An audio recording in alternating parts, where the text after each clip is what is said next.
Good morning to all of you. मैं बालेश्वर प्रसाद आप लोगों के बीच में सूर्यकांत त्रिपाठी निराला जी द्वारा रचित कुछ चंद लाइनें हैं।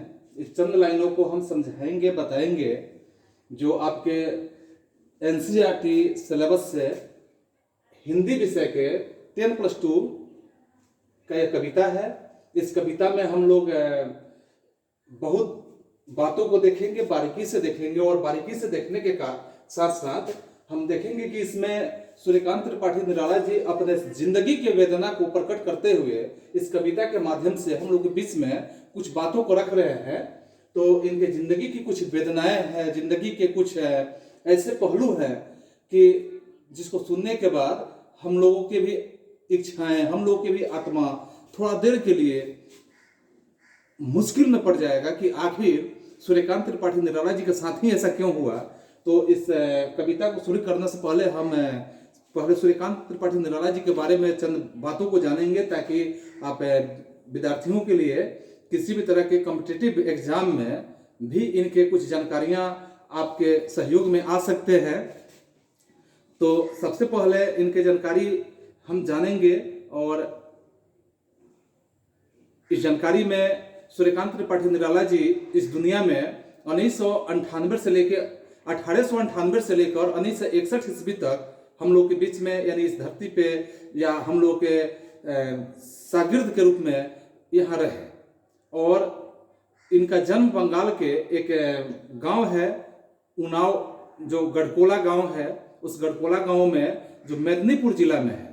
ये उन्नाव जो है गढ़कोला या किस जिला में है? मेदिनीपुर जिला में है। उनके बचपन का नाम ऐसे सूर्य कुमार के नाम से लोग जानते थे, और बहुत कम ही उम्र में, बहुत जब छोटे थे तभी इनके माताजी का देहावसान हो गया, यानी इनके माताजी का निधन हो गया। और इनकी स्कूली शिक्षा मात्र 9वीं कक्षा तक ही हो पाई, यानी 9वें वर्ग तक ये पढ़ाई कर पाए। आप अनुमान लगा सकते हैं, यदि आप विद्यार्थी हैं, पढ़ते हैं, और बहुत ऐसे विद्यार्थी होते हैं जो अपने मन में सोच लेते हैं कि यह काम मुझसे नहीं हो पाएगा, ऐसा हमसे नहीं हो पाएगा। तो एक 9वीं वर्ग के विद्यार्थी का यह जो वर्णन किया गया है,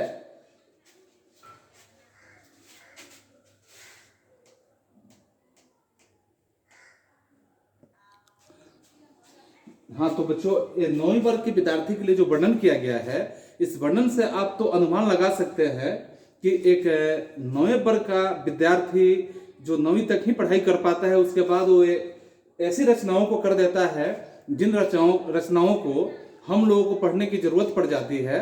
तो आप अपने क्षमता के बारे में, अपने कार्यशैली के बारे में अंदाजा लगा सकते हैं कि आप क्या नहीं कर सकते हैं।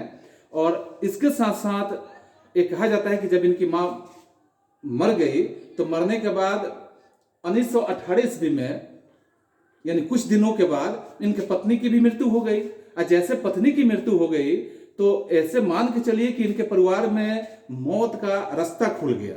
और ऐसे मौत का रास्ता खुल गया कि कभी इनके पिताजी का देहावसान हो गया, इनके चाचा जी का हो गया, इसके बाद इनके चचेरे जो भाई थे, एक एक करके धीरे धीरे सभी लोगों की मृत्यु होती चली गई।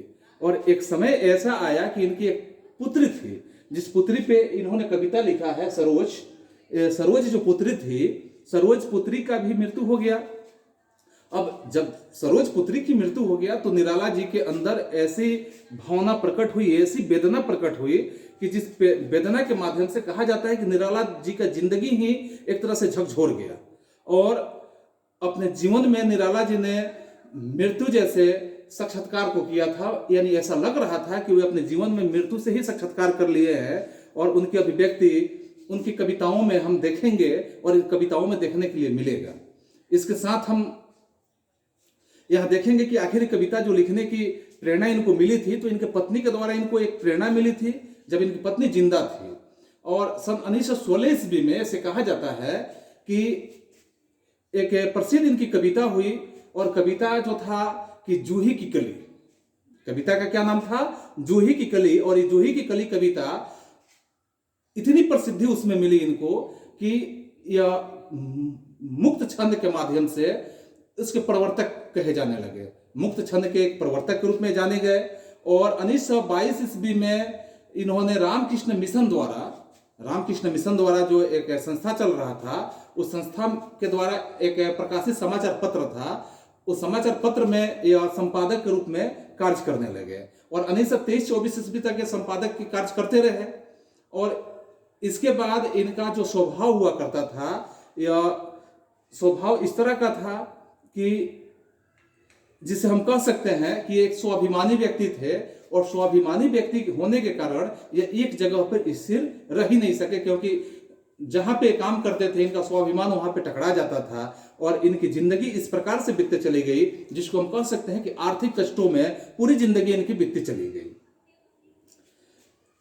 इस तरह से छायावाद और हिंदी के क्षेत्र में स्वच्छंदतावादी कवि के रूप में और कविता के प्रमुख आधार स्तंभ निराला जी जो हैं, ये काव्य संसार बहुत व्यापक है। ये काव्य संसार ही जो है बहुत ही व्यापक है। उनमें भारतीय इतिहास के साथ साथ दर्शन का, परंपरा का व्यापक बोध है और इस तरह से वह समकालीन जीवन के क्षेत्र में यथार्थ के, जो जिंदगी का यथार्थ है, उस यथार्थ को अपने पक्षों का चित्रण भी किया है।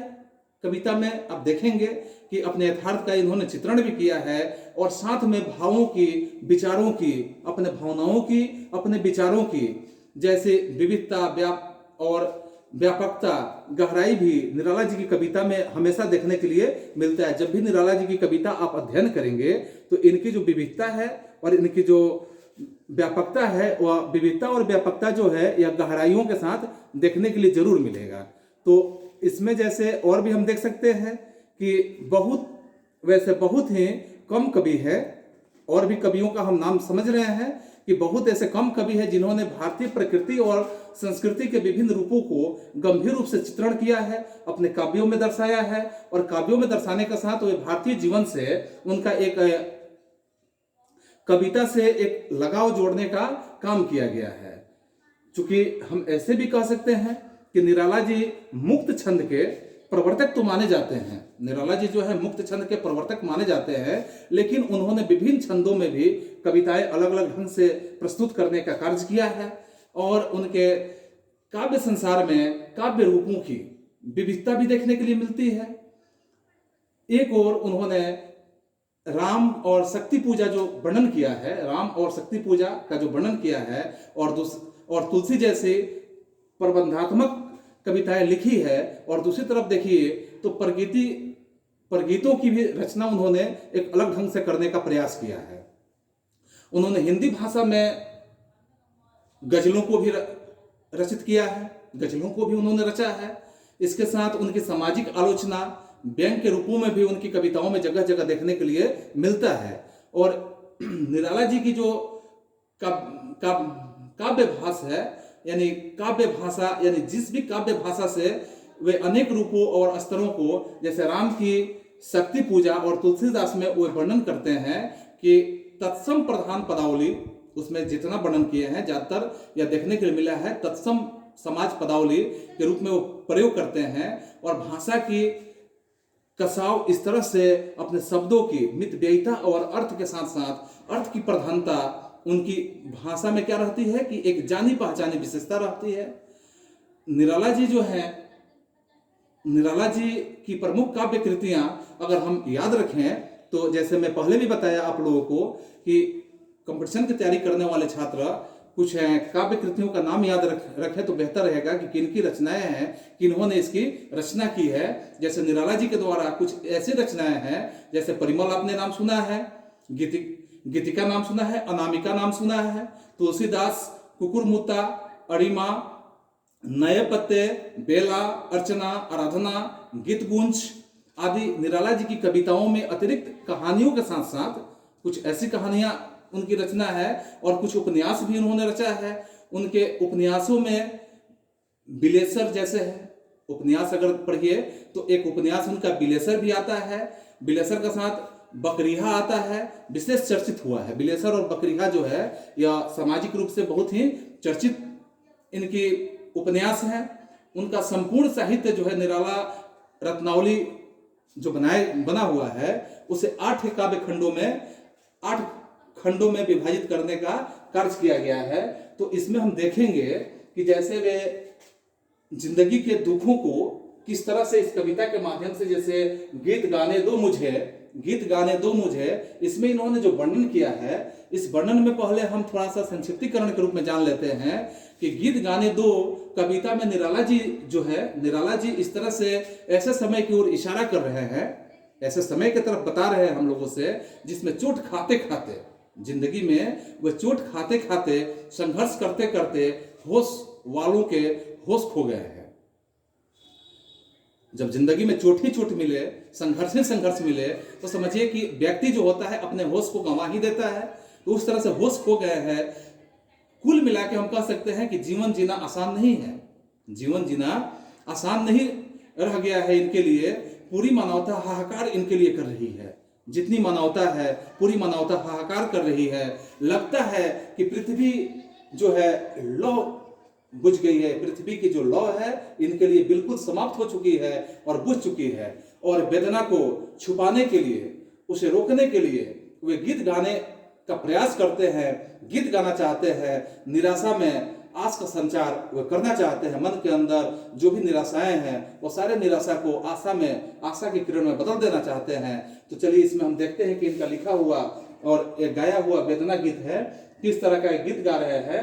गीत गाने दो मुझे, इस गीत गाने दो मुझे में ये बता रहे हैं कि गीत गाने दो मुझे वेदना को रोकने को, गीत गाने दो मुझे वेदना को रोकने को। चोट खाकर राह चलते होश के भी होश छूटे, चोट खा के राह चलते होश के भी होश छूटे। हाथ जो पाथे थे ढंग ठाकुरों ने रात लूटे, कंठ रुकता जा रहा आ रहा है काल देखो। देखिए कितनी बड़ी वेदना है इनकी। वो बता रहे हैं कि गीत गाने दो मुझे, मुझे तो गीत गाने दो, मुझे गीत गाने दो वेदना को रोकने को। क्योंकि मेरी जो वेदनाएं हैं, मेरी जो परेशानियां हैं, मेरे जो दुख हैं, और इन सारे दुखों को मुझे गीत के रूप में गा तो लेने दो, मुझे गीत गाने से भी तो मत रोको। चोट खाकर राह चलते, चोट खाकर जो हम राह चल रहे हैं, चोट खाते हुए राह चल रहे हैं, होश के भी होश छूटे। मेरे जो भी होश है, मेरे जो भी समझ है, वह सब का सब मेरे होश छूट चुके हैं। हाथ जो पाथे थे ढंग, हाथ जो पाथे थे ढंग, पाथे का मतलब होता है कि रास्ते में, रास्ते का लिया हुआ भोजन, और रास्ते के लिया हुआ भोजन में कि हाथ जो पाथे था ढंग ठाकुरों ने रात लूटे। तो उसमें भी ठाकुरों ने क्या किया कि रात ही लूट लिया। और ऐसे वैसे ठाकुरों ने रात लूट लिया कि न तो मुझे रात में चैन है और न मुझे दिन में चैन है। कंठ रुकता जा रहा आ रहा काल देखो, मेरा कंठ तो रुकता जा रहा है, यानी कंठ से कुछ न बोला जा रहा है और न कुछ गाया जा रहा है। आ रहा है काल देखो, देखो मेरे लिए तो काल आ ही रहा है। क्योंकि काल इनके लिए थमने का नाम, जैसे मैंने इनका साक्षात्कार में ही बता दिया कि साक्षात्कार में ये बिल्कुल मृत्यु से इन्होंने एक तरह का साक्षात्कार ही कर लिया था। तो मृत्यु से साक्षात्कार कर लिया था, तो मृत्यु इनके लिए, यानी काल इनके लिए क्या बना हुआ था, एक मृत्यु बना हुआ था। तो आ रहा है काल देखो, भर गया जहर से संसार जैसे हार खाकर, भर गया जहर से संसार जैसे हार खाकर। यह संसार ही जो है हार खाकर क्या हुआ, जहर से बिल्कुल भर गया। यह संसार ही हार खाकर जहर से भर गया। देखते हैं लोग लोगों को सही परिचय ना पाकर, यानी लोग जब लोगों को देखते हैं, जब सही परिचय नहीं पाते हैं, सही परिचय पाकर नहीं देखते हैं। बुझ गई है लौ पृथ्वी की, तो देखिए कि इस पृथ्वी की लौ ही बुझ गई है, इस पृथ्वी की करुणा ही मेरे लिए बुझ गई है। जल उठो फिर सींचने को, इसलिए जलना शुरू करो और मुझे सींचना शुरू करो, जल उठो फिर सींचने को। और इस तरह से कवि जो है जो वेदना प्रकट कर रहे हैं, इस वेदना के साथ यहाँ निराला जी फिर से अपने जो सरोज पुत्री के लिए वेदना प्रकट कर रहे हैं। तो सरोज पुत्री के लिए किस तरह से वेदना प्रकट कर रहे हैं, इसके बारे में भी हम लोग यहाँ पे चर्चा में देखेंगे कि वेदना कैसे प्रकट कर रहे हैं। कि जैसे सरोज स्मृति में हम इसे जानने से पहले कुछ बातों को इस तरह से जानेंगे पहले कि सरोज स्मृति कविता जो है निराला जी की एक दिग्वंत पुत्री है, और दिग्वंत पुत्री जो सरोज पर केंद्रित की गई है, दिग्वंत पुत्री है और जो सरोज पर केंद्रित की गई है।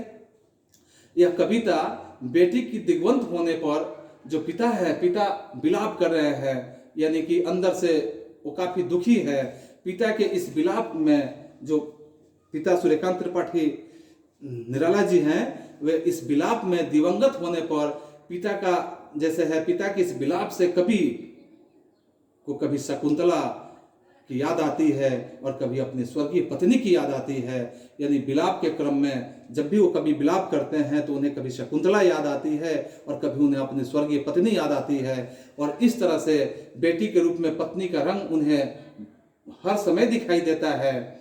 और जिसका चित्रण निराला ने किया है, यही नहीं, इतना ही नहीं हम कह सकते हैं, बल्कि इस कविता में एक भावहीन पिता, यानी जिसके भावना जो है हीन हो चुका है, वो संघर्षहीन है, संघर्ष करने का प्रयास में है। और समाज के उसके संबंध पुत्री के प्रति बहुत कुछ न कर पाने की अकर्मणता भी उनके अंदर समाहित है। और इस तरह के जब बोध उनके अंदर ये समाहित हो जाता है तो कविता के माध्यम से निराला जी हम लोग के बीच में इस तरह से दुख वेदना को प्रकट करने का प्रयास कर रहे हैं कि जैसे हम इस पंक्तियों के माध्यम से देखेंगे कि इस पंक्ति में कह रहे हैं कि देखो देखो विवाह अमूल नवल, देखो विवाह अमूल नवल, तुझ पर सूख पड़ा कलश का जल। देखो विवाह अमूल नवल, तुझ पर शुभ पड़ा कलश का जल।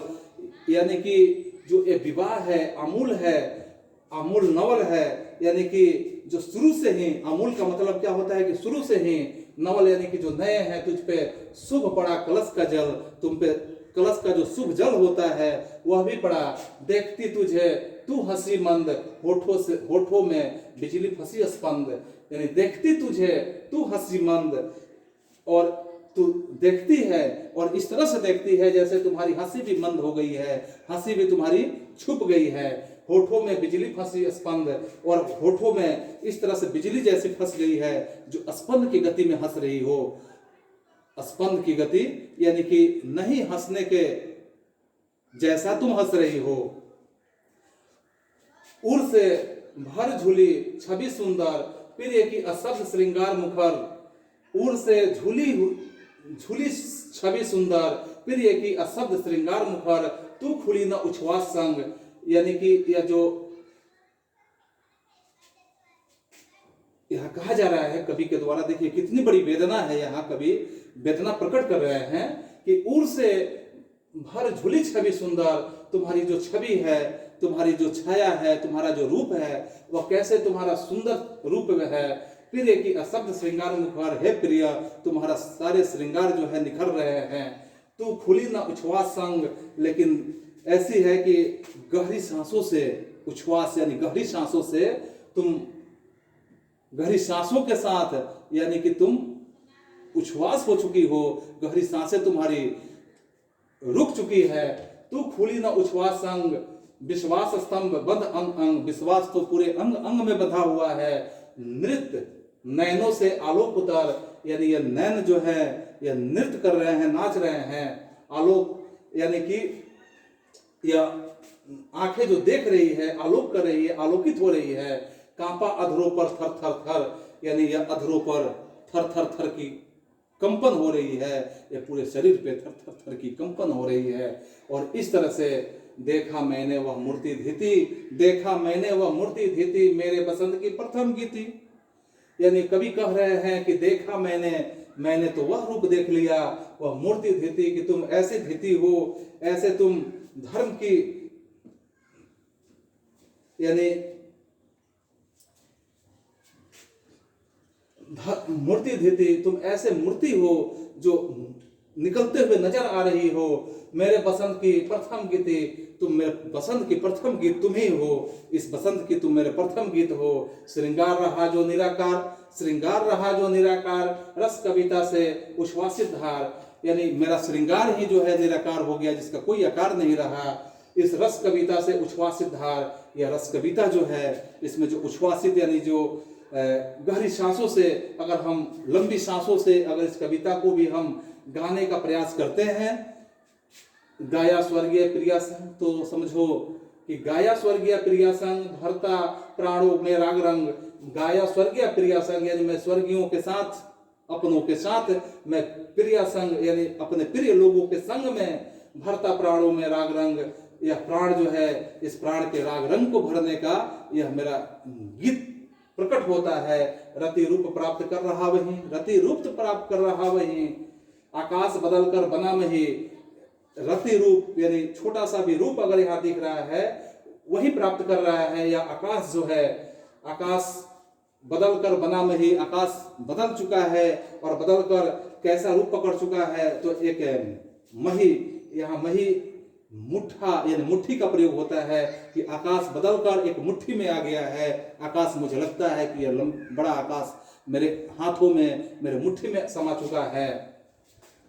हो गया ब्याह आत्मीय स्वजन, हो गया ब्याह आत्मीय स्वजन, कोई थे नहीं ना आमंत्रण। हो गया ब्याह आत्मीय स्वजन यानी अपने लोगों का तो ब्याह हो गया, लेकिन कोई थे नहीं ना आमंत्रण, यहाँ कोई था नहीं और न किसी तरह का कोई आमंत्रण आया। था भेजा गया विवाह राग, भर रहा न घर निसी दिवस जाग। था भेजा गया विवाह राग, विवाह का जो राग होता है, यानी ये कौन से विवाह की बात कर रहे हैं, कभी आप समझ रहे हैं इस बातों को कि भर रहा न धर निसी दिवस जाग, कि यह निसी यानी रात्रि जो है, रात्रि भी जगकर, यह दिन भी जगकर, दिवस से दिन भी जगकर भर रहा है। यह प्रिय मौन एक संगीत भरा नव जीवन के स्वर पर उतरा।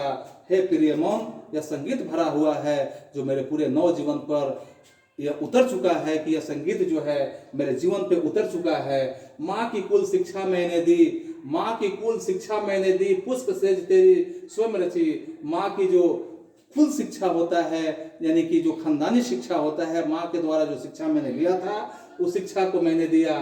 पुष्प सेज तेरी स्वयं रची, पुष्प के जो सेज होते हैं, पुष्प के जो बिस्तर होते हैं, उसको मैं स्वयं रचने का काम किया, मैंने बनाने का काम किया। सोचा मन में वह शकुंतला, पर पाठ अन्य या अन्य कला। मैंने तो मन में यह सोच लिया कि वह शकुंतला है, लेकिन पाठ अन्य या इस तरह से आ गया कि मेरे अंदर एक दूसरी कला प्रकट होने लगी। कुछ दिन रह गृह तू फिर समोद, बैठी नानी की स्नेह गोद। मामा मामी का रहा प्यार, भर जल धरा को ज्यों अपार। यानी कवि द्वारा यहाँ फिर से स्पष्ट किया जा रहा है कि कुछ दिन रह गृह तू फिर समोद, कुछ दिन तो इस घर पे रह लो। समोद यानी कि आनंद से, खुशियों से, कुछ दिन तुम इस घर पे खुशियों से रह लो। बैठी नानी की स्नेह गोद, तुम अपने नानी के स्नेह यानी प्रेम के गोद में बैठ लो। मामा मामी के प्यार को एक बार देख लो। भर जल धरा को ज्यों अपार, या जो धरा है इस पृथ्वी के जो अपार, पृथ्वी की जो अपार प्राकृतिक संपदाएं हैं, इसका कम से कम एक बार उपयोग तो कर लो। वे ही सुख दुख में रहे न असत, यही सुख दुख में रहे न असत, तेरे हित सदा समस्त व्यस्त। वे ही सुख दुख यानी जो हम सुख दुख में रह रहे हैं, उसी सुख दुख में तो तुम भी रह लो। तेरे हित सदा समस्त व्यस्त, तेरे हित में सदा हम व्यस्त रहेंगे, तुम्हारे उपकार करने के लिए हम हमेशा व्यस्त रहेंगे। चाहे मुझे जितना कठिन परिश्रम करना पड़े, हम परिश्रम करते रहेंगे, लेकिन तुम तो कम से कम मत जाओ। यानी कि यहाँ सरोज के बारे में कवि जो है वेदना कैसे प्रकट कर रहे हैं। वह लता रही कि जहाँ कली, तू खिली स्नेह की हिली पाली। वह लता रही वहीं की जहाँ कली, यानी तुम वहीं की लता हो जहाँ की तुम कली हो। तू खिली स्नेह की हिली पाली, तुम स्नेह में खिली हो, स्नेह में पाली बढ़ी गई हो। और इस तरह से अंत भी उसी गोद में शरण ली। मुदे दृक पर महामरण, अंत भी तुम उसी गोद में ले ली, जिस गोद में तुम आई थी उसी गोद में तुम अंत ले ली। और अपने दृक को, अपने नैनों को, अपने आंखों को तुमने मुद ली। और महामरण को तुम कैसे प्राप्त कर ली? मेरे जीते जी तुम महामरण को कैसे प्राप्त कर ली? तू भाग्यहीन कि तू संबल, तू भाग्यहीन कि तू संबल। युग वर्ष बाद जब हुई विकल, यानी तुम भाग्यहीन हो, तुम संबल हो। यानी संबल यानी कि तुम सहारा हो, तुम ही भाग्यहीन हो, तुम ही सहारा हो। युग वर्ष बाद जब हुई विकल, दुख ही जीवन की कथा रही। मेरे जीवन की तो दुख ही कथा रही, मेरा पूरा जीवन ही दुख में रहा। इस तरह से कवि बता रहे हैं, फिर वेदना को प्रकट कर रहे हैं कि क्या कहूँ आज जो नहीं कही, यानी क्या कहूँ अब जो आज मैं नहीं कही। अब कहने के लिए मेरे लिए क्या बचा हुआ है जो मैं अभी तक छोड़ ही चुका हूँ। हो इसी कर्म पर वज्रपात, यदि धर्म रहे न तो सदा मात। अगर मेरे यही कर्म है और मेरे इसी कर्म पे बार बार वज्रपात क्यों हो रहा है, यानी धीरे धीरे सभी लोग समाप्त होते चले गए, तुम भी तो कम से कम तुम्हारे जाने से, यानी अपने पुत्री सरोज के जाने पे वे बता रहे हैं कि हो इसी कर्म पर वज्रपात, इसी कर्म पे ही, मेरे इसी कर्म पर वज्रपात बार बार क्यों हो रहे हैं। यदि धर्म रहे न सदा मात, यदि धर्म के साथ हम हैं तो मेरे ही साथ इस तरह क्यों होता है। इस पथ पर तेरे कार्य सकल, इस पथ पर तेरे कार्य सकल, हो भ्रष्ट सिद्ध के से सतदल।